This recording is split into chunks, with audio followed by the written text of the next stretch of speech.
si Jesus ay tumangis. Siya po ay umiyak. Siya po ay napaiyak. Napaluha. Ayan. So, meron po tayong tatlong sitwasyon sa Biblia na siya po ay umiiyak. Una, yung pagkamatay ni Lazaro. Alam niyo po, itong pagkamatay ni Lazaro is talaga namang pakikiramay. Luha ng pakikiramay, luha ng pakikiisa sa kalungkutan, luha ng pagdadalamhati sa kanyang kaibigan. No? At syempre po, dito rin po, sa pagluha na ito, makikita talaga yung pagiging likas na tao ng ating Panginoon. Sabi kasi noon, ano yan, hindi naman yan Diyos. No, hindi daw siya Diyos. Dahil nakipabuhay nga. Pero actually, meron po siyang likas na pagka-Diyos, ay meron din pong likas na pagkatao ang ating Panginoon.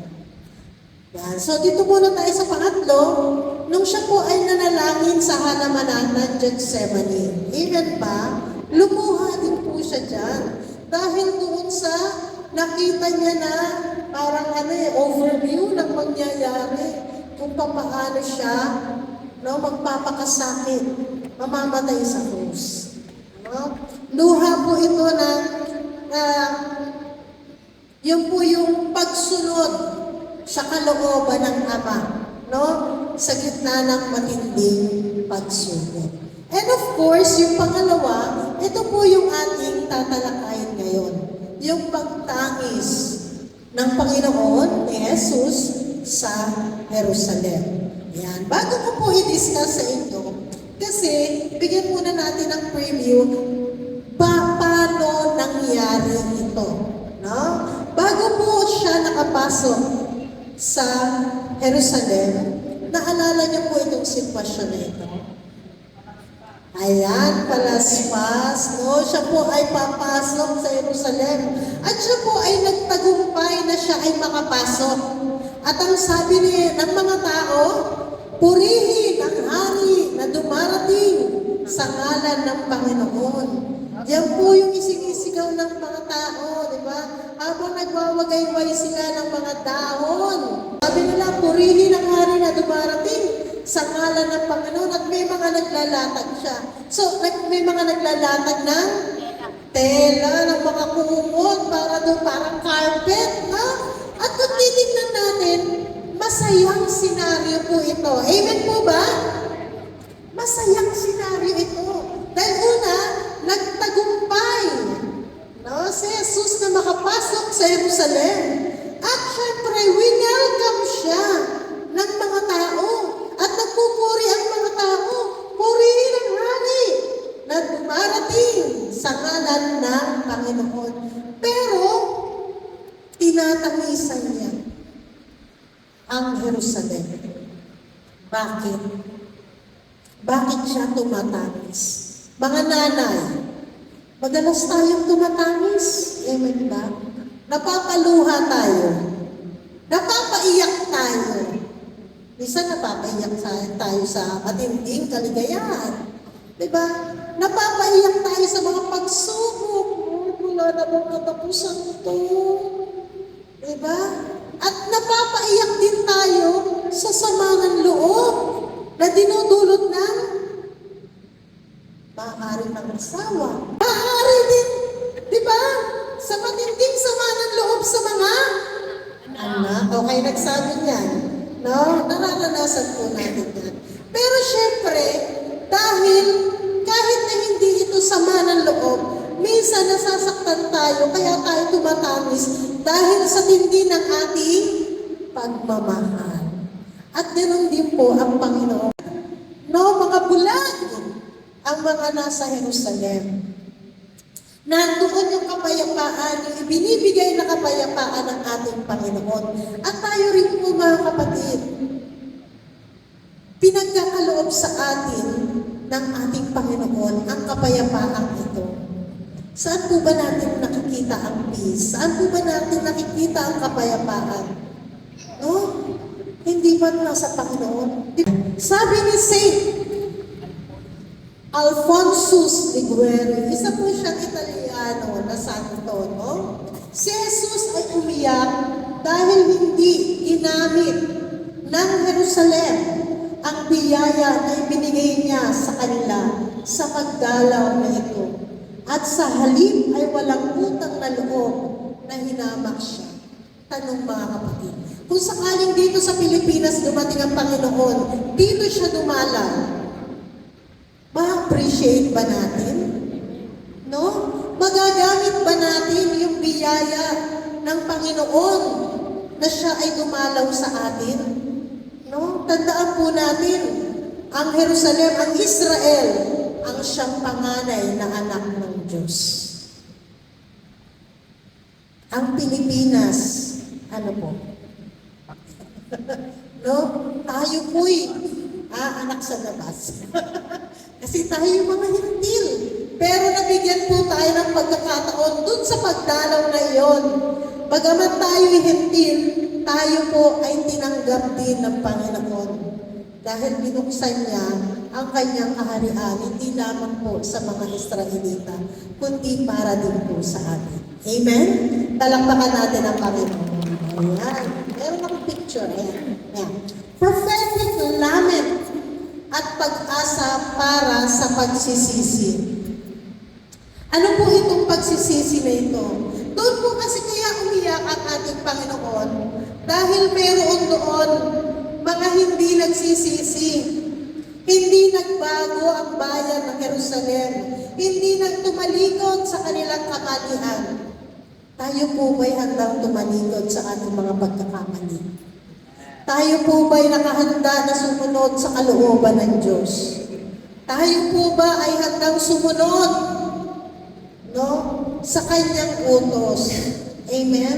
Kasi kung gusto po natin ang kapayapaan, magsisi, magpatawad, alisin ang sama ng loob, makipag-ayos, amen? Sumunod po sa kalooban ng Ama, sumunod sa kanyang utos, makikita po natin yung kapayapaan na iyon. Amen? No? At nandun po lagi yung pag-asa. No? Hindi lamang po para sa pagsisisi, kundi pag-asa na makikita natin ang Diyos na magiging kabahagi po tayo sa kanyang kaharian. Ito po yung purpose ng Panginoon. Bakit siya pumunta sa lupa? Bakit siya nakipamahay sa atin? Dahil nais po niyang lahat tayo ay maging bahagi ng kanyang kaharian. Kaya lang mga kapatid, paano mangyayari yun kung wala pa po tayong 20 katao dito? No? Kailangan mag-invite tayo. Kailangan po, kung ano po yung sinasabi natin dito sa harapan at narinig nyo, pwede po natin ibahagi yun.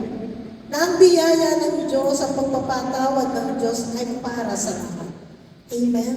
Kailangan po natin pagsisihan at tanggapin kung ano po yung ating mga pagkakamali.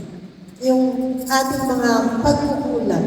Kahit yung mga, di ba, pagka tayo kahit pagka po tayo nasa pagsisisi, di ba, inaamin ko sa mga pangyarihan Diyos, kahit na po pala yung mga bagay na alam mong dapat mong gawin, pero hindi mo ginawa, kasalanan din yun.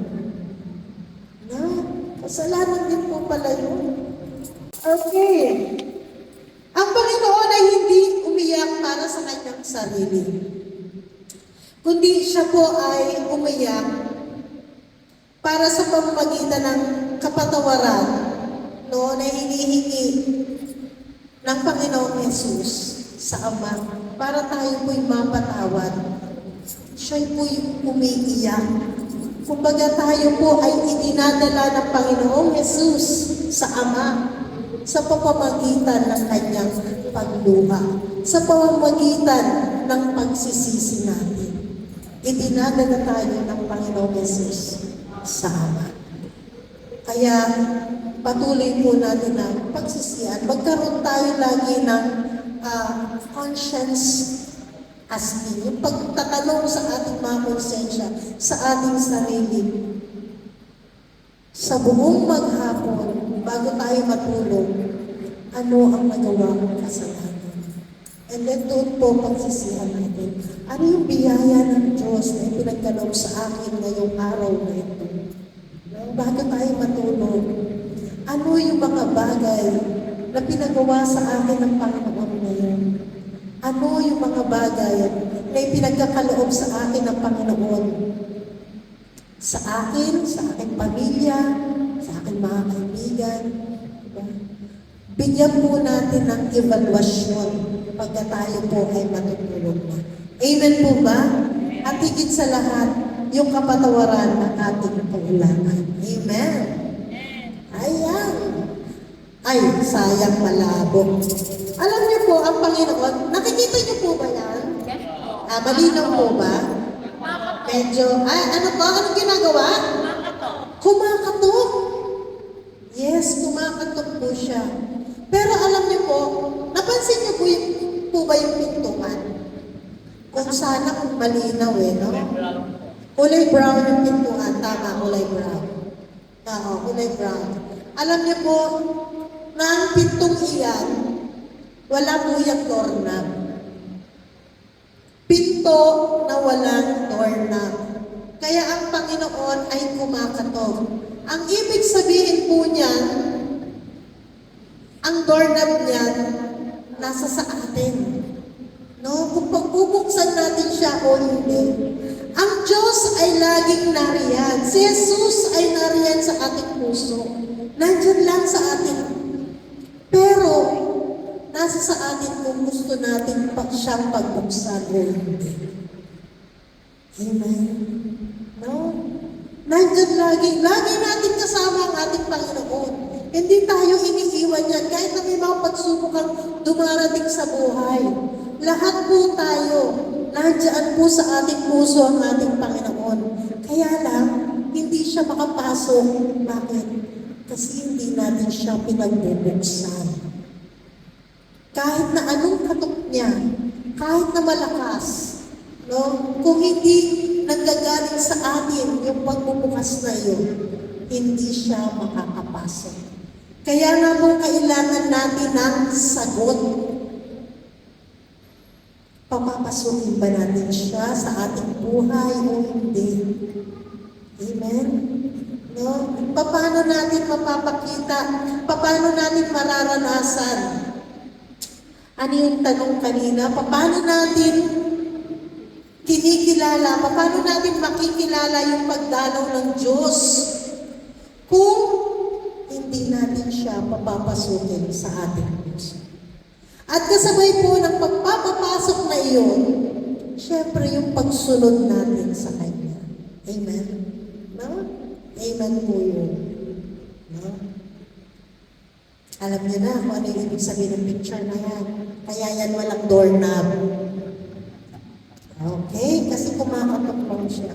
At sa kaligtasan, gustong-gusto tayong iligtas ng Diyos. Kaya lang, nasa atin kung gusto natin o ayaw natin. Amen? Katulad ng pintong ito, kung hindi natin siya pagbubuksan, hindi siya papasok sa ating puso. Kung hindi natin sinasabi na, Lord, iligtas mo ako.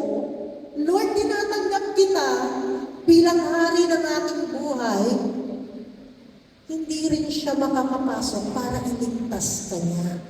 Kaya nasa atin po lagi, nasa atin po ang kasagutan. Amen? Palakpakan natin ang Panginoon. And last, of course, kaya po lumuluha, kaya po tumatangi sa ating Panginoon dahil nakikita na niya yung foreshadowing of destruction, yung darating na kapahamakan sa Israel. No? Ito po ay isang propesiya ng paggawasak ng sabing, gagawa ng kuta ang iyong mga kaaway sa palibot mo at iguguho ka sa lupa. Ikaw at ang iyong mga anak sa loob mo at hindi sila mag-iiwan sa iyo ng bato sa ibabaw ng kapwa bato. Nangyari po ba ito? Yes, nangyari po ang propesiyang ito. Ito po ay naganap 70 years after death of Jesus. No? After 70 years ng pagkakamatay niya, no? After death, yung bansang Romano, di ba nandoon na yun? Nandoon na sa kanila yun eh. Nung time ni Jesus, nandoon na yung mga Romano. Pero ang ginawa sa kanila, talagang kinupkup na sila. Ibig sabihin, talagang sinakop na sila. Nasira ang kanilang templo. Sinira. No, wala na talaga. Kumbaga, na-wash out na siya. Meron bang mga pirasong mga bato na nandoon, pero wasak na yun. Wala nang natira. No? Kung maaalala po natin, itong kapahamakan na ito, itong foreshadowing destruction, ang Panginoon po yung umiyak dito. No? Pero, sinabi din niya dun sa mga babae, itong talinghaga na ito, yung mga babae sa Jerusalem, yung mga umiyak sa kanya habang pasan-pasan niya yung krus, sinabi ni Jesus, no? Huwag kayong umiyak para sa akin. Huwag daw umiyak yung mga babae o yung mga naniniwala sa kanya para kay Jesus. Kundi umiyak kayo para sa inyong sarili at para sa inyong mga anak. No? Kasi nga, mangyayarong kukupkupin sila eh. Sasakupin sila. Ang mga bata, ang mga anak, ang mga tao, lahat mawawala. No? Kaya po talagang nakita ng Panginoong Yesus yung darating na pagdurusa na mararanasan ng Jerusalem. Of course, ang kanyang pagluha, ang pagluha ng Panginoon, ay pagpapahayag ng kanyang pag-ibig at habag sa kanyang bayan. No? Kaya tayo rin po mga kapatid, sa tingin po ba natin, lumuluha pa rin ang Diyos? Amen, diba? So isasama po natin yan sa ating panalangin. Na nanawa, tayo po ay magkaroon ng pagbabago. Magkaroon tayo ng pagsisisi. Magkaroon tayo ng marumdum na panalangin. Pagtawag sa Diyos na marami ang makapagsisi sa kanilang kasalanan. Amen po.